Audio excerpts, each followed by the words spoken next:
আসসালামু আলাইকুম। মোহামেন সেতু ব্লগে সকলকে স্বাগতম।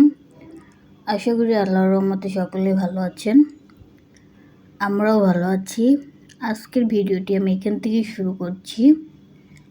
আজকে বাইরে অনেক বৃষ্টি, সকাল থেকেই কিছুক্ষণ পরপর বৃষ্টি হচ্ছে। তার জন্য এখানে আম্মুকে বললাম খিচুড়ি রান্না করে দিতে রাত্রে, তাই এখানে আম্মু খিচুড়ি রান্না করে দিল।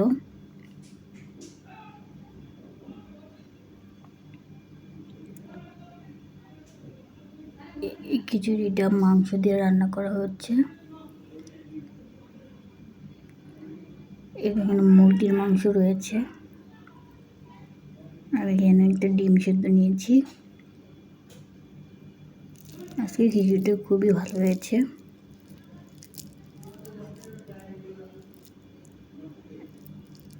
এখন আমি খিচুড়িটা খাবো। বিসমিল্লাহির রহমানির রহিম। খিচুড়িটা খুবই ভালো হয়েছে।